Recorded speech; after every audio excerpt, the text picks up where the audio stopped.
Salut tout le monde. Aujourd'hui, nous allons voir l'intégrale de Gauss, une intégrale de la forme moins l'infini à plus l'infini, exponentielle de moins ax au carré de 2x. Alors, pour faire ce type d'intégrale, d'abord, on peut passer par les changements de coordonnées pour les coordonnées polaires. Donc, si on prend i égale à l'intégrale de moins l'infini à plus l'infini, exponentielle de moins à y carré de 2y, puisqu'on a vu d'appeler les propriétés des intégrales. L'intégrale ne dépend pas de la variable d'intégration. Donc, si on écrit l'intégrale de moins l'infini à plus l'infini, exponentielle de moins à y au carré de 2y, c'est la même chose qui est l'intégrale de moins l'infini à plus l'infini, exponentielle de moins à x au carré de 2x. Alors, je vais calculer i au carré. I au carré, c'est-à-dire c'est i fois i, vous voyez, je vais trouver l'intégrale de moins l'infini à plus l'infini, exponentielle de moins à x carré de x, fois l'intégrale de moins l'infini à plus l'infini, exponentielle de moins à y carré de 2y. Maintenant, si on utilise le théorème de Fournier, du quoi, si je vais trouver i au carré, c'est à donner par intégrale de moins l'infini, dis-moi on peut écrire l'intégrale de quoi? L'intégrale aussi c'est les bornes d'intégration qui est R. Vous voyez ça c'est R, ici aussi c'est R, c'est moins l'infini à plus l'infini, avec exponentielle, vous voyez de moins à x carré fois exponentielle de moins à y carré de 2x de 2y.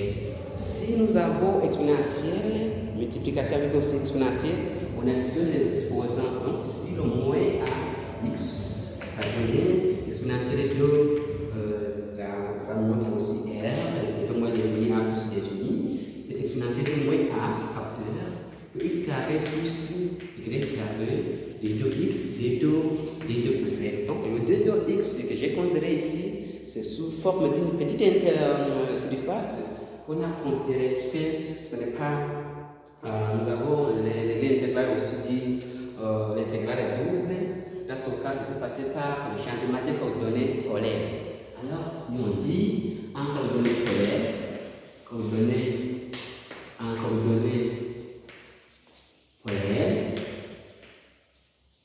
c'est-à-dire pour les coordonnées polaires, on peut changer aussi, parce que nous sommes dans le plan XY. Vous voyez, si on est dans le plan XY, comme ça, on peut penser aussi avec les fonctions cosinus et sinus. Ça c'est cosinus de x. Ici, ça sera aussi sinus de x. Si on a considéré l'angle, ça c'est sinus, l'angle θ avec le nom et R. Donc, vous voyez qu'ici il y a 0. Je vais écrire sous la forme de x égale à L. X égale à L cosinus de l'angle θ dans x. Y égale à R sinus de l'angle θ. Alors, comment on peut trouver dx, dy? Dx, dy, c'est une petite surface qu'on a considérée, sera donnée par, d'abord, puisqu'on a changé les coordonnées, on peut passer par la matrice jacobienne. Qui dit c'est matrice jacobienne? Donc, la matrice jacobienne dit quoi? Voyez ici, nous avons on peut dériver par rapport à x et y, par rapport à r et par rapport à y. Donc, on passe par les dérivées partielles, puisque nous avons des variables aussi de dérivation. Donc, ce matrice jacobienne sera donné par dérivée de x par rapport à r et dérivée de x par rapport à θ. Ici, je vais ajouter deuxième c'est dérivée de y par rapport à r. Tandis que c'est dérivé de y par rapport à θ. Maintenant, je vais l'emplacer avec la dérivée partielle. Donc, ça me donne la matrice jacobienne. Si on dérive par rapport à la dérivée partielle de x par rapport à r, ça me donne le cosinus de x, cosinus de l'angle θ. Si on dérive par rapport à l'angle θ, la dérivée de cosinus, ça me donne moins sinus, c'est moins l. Sinus θ, ici Ici, si on dérive par rapport, dérivé par rapport à R, ça me donne le sinus. Ça me donne sinus, θ. Et si on dérive le Y par rapport à θ, ça me donne aussi cosinus. Dérivé de sinus égale cosinus. Donc c'est L, cosinus θ. Alors, si on cherche le jacobien ou le déterminant de la matrice jacobien, c'est déterminant de θ sera donné par, vous voyez, on peut utiliser donc la notion de déterminant et on peut multiplier, ça me donne cosinus θ, ça me donne moins R, sinus θ. Ici, je peux ajouter sinus θ, et ici on aura R cosinus θ. Maintenant, je peux multiplier cosinus θ avec R cosinus θ, ce qui me donne R. Cosinus fois cosinus c'est cosinus carré θ. Ici, nous avons un signe moins avec le signe moins aussi de la formule, ça me donne aussi plus R. Sinus carré θ. Maintenant, avec cette formule, je vais trouver ici, on efface. Je vais trouver le déterminant de la matrice jacobienne, c'est pas donné par R, facteur de cosinus θ carré plus sinus θ carré. Donc ce qui me donne ça vaut 1, donc on aura égal combien? Égal R. Or, si on écrit dx dy, c'est pas donné par R fois dr avec dθ. Parce que si on écrit I au carré, vous voyez le I au carré qui a été donné par intégral de moins l'infini à plus l'infini, intégral de moins l'infini à plus l'infini, exponentielle de moins à x carré plus y carré égale à d2x, d2y. Maintenant, je peux remplacer d2x, y avec R, dr, dθ, et on remplace x carré plus y carré par R au carré, puisque ça c'est l'équation de cercle x carré plus y carré égale R au carré. Vous voyez cette forme, puisque on a c'est par le changement de coordonnées. Donc, maintenant, je vais trouver le i au carré, c'est pas donné par. C'est bon aussi change. Le bon de moins l'infini plus l'infini pour l'angle θ considéré, ça sera un trou complet, c'est comme 0 à dpi, d'habiter 0 à dpi. Et pour le rayon R, le rayon R aussi sera supérieur, vous voyez ici, et il sera aussi supérieur à 0 qui est infiniment grand, compris. Maintenant, je peux ajouter 0 à plus l'infini, c'est de 0 à plus l'infini, et on ajoute moins à R carré dr moins à R carré du R dr fois dθ. Ok, maintenant, vous voyez, on aura une intégrale de 0 à dpi avec, je vais commencer à intégrer avec 0 à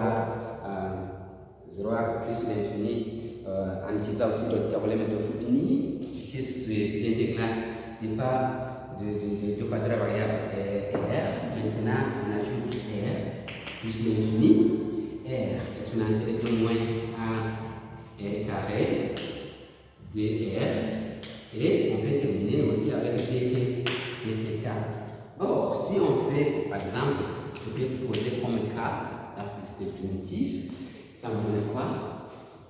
Regardez ici, on primitive k égale à primitive de R exponentielle de moins à R carré dr. Vous voyez, c'est variable de primitivation. Donc on pose I égale à moins à R au carré. Je peux passer par les substitutions. Maintenant, vous voyez la dérivée me donne dI égale moins dA R dr. Or ici nous avons quoi? R dr. C'est des valeurs que j'ai besoin. Donc ça me donne dr 2i, si moins 2a, égale aussi r de r. Je remplace cette partie par 2 ici, moins 2a. Donc, par égale moins 1 sur 2a, primitive de exponentielle de i, qui est i. Or, on a vu que la primitive exponentielle égale exponentielle, donc c'est moins 1,5 exponentielle de i plus ici. J'ai déjà commencé avec le calcul de primitive. Maintenant, je vais ces deux mettre de bornes. Ok?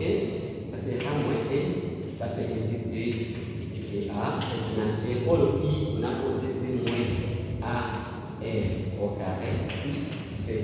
Maintenant, je peux calculer l'intégrale de 0 à plus l'infini de r, exponentielle de moins a r carré de r.